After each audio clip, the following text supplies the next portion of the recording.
টাকা নিয়ে খোঁটা শোনা মানুষ একদিন টাকার পাহাড় গড়ে তুলতে পারে।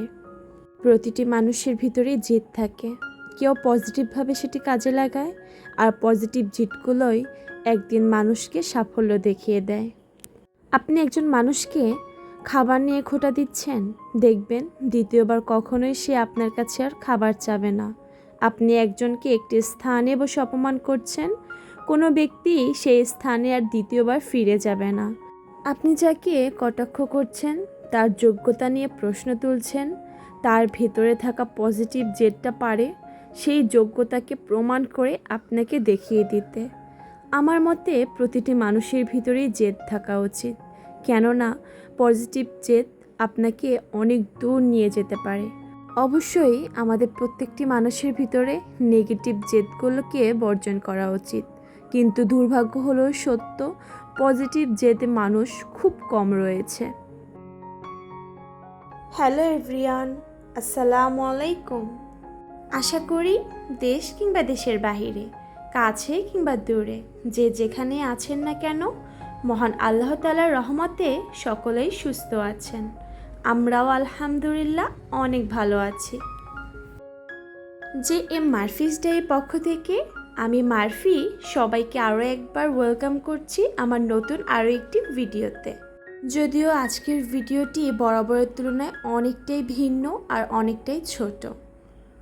যে সমস্ত আপু এবং ভাইয়ারা আমার গত ভিডিওটি দেখেছেন তারা হয়তো অনেকেই জেনে থাকবেন, বেশ কয়েকটা দিন ধরে আমি অনেকটাই বিজি রয়েছি। আর এই ব্যস্ততাটা হচ্ছে আমার এক্সাম নিয়ে। যেহেতু এক্সাম চলছে, চাইলেও সেরকমভাবে কোনো ধরনের ভিডিও করতে পারিনি। আসলে সেরকমভাবে আমি টাইমই করতে পারছি না, যেহেতু আমার এক্সামের ভিতরে একটি দিনও ছুটি নেই, পরপর রেগুলার এক্সাম হচ্ছে।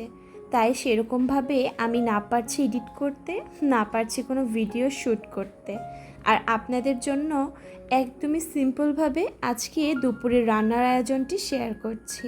সত্যি বলতে আমার কাছে ভিডিও ফুটেজও ছিল না, আর থাকলেও এত ঘন্টা সময় নিয়ে এডিট করার মতো সেই টাইমটাও বের করতে পারছিলাম না। আর অন্যদিকে আমার মেয়েকে দেখাশোনা করা এবং আমার সংসারের যাবতীয় সব কাজই সব কিছুই মা দেখছে। রান্না থেকে শুরু করে ঘরের অন্য কাজ, প্লাস আমার মেয়েকে খাওয়ানো, ওর দেখাশোনা করা, সব কিছুই আমার মা সামলাচ্ছে। আজকে বাসায় মা না থাকলে যে কি হতো, কিভাবে সংসার সামলে বাচ্চাকে নিয়ে যে এক্সাম দিতাম, আসলে তা বুঝতেই পারছি না। আমি জানি আজকের ভিডিওতে তেমন কিছুই নেই। হ্যাঁ, আমরা যারা ভিডিও করি তারা বরাবরই চেষ্টা করি আপনাদের সাথে কোয়ালিটিফুল জিনিস শেয়ার করার। সত্যি বলতে আজকে ভিডিওটি দিতে আমার নিজের কাছেও খুব খারাপ লাগছে, যেহেতু ভিডিওতে তেমন কোনো কিছুই ছিল না। জাস্ট ভিডিও চ্যানেলটি যাতে ডাউন না হয়ে যায় সেজন্য আপনাদের সাথে ছোট্ট একটি রান্নার আয়োজন শেয়ার করছি।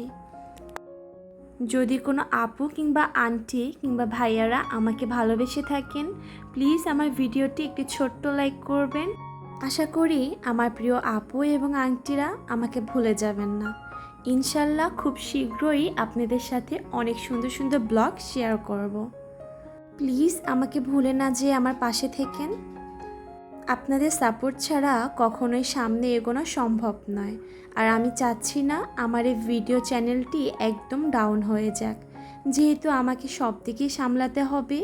আমার সংসার বলেন, আমার নিজের লাইফ বলেন, আর যেহেতু এটি আমার শখের জায়গা, এটির প্রতি ভালোবাসাও ঠিক তীব্র।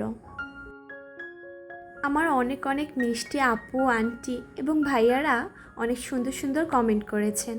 বিশ্বাস করেন, কমেন্টগুলো কিন্তু আমি সবগুলোই দেখেছি, তবে রিপ্লাই করার মতো সেরকম সময় পাইনি। ইনশাল্লাহ আমার এক্সামের পর আমি সবাইকে রিপ্লাই দেব। আপনাদের করা প্রত্যেকটি মিষ্টি মিষ্টি কমেন্ট দেখে আমি খুবই আনন্দিত হই।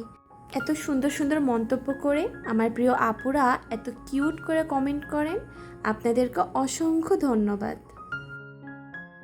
আজকের ভিডিওটি এ পর্যন্তই। সকলের সুস্বাস্থ্য কামনা করে আমি বিদায় জানাচ্ছি।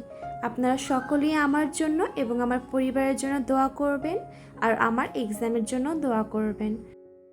প্রতিটা আপুর প্রতি আমার অনেক অনেক ভালোবাসা এবং দোয়া রইল।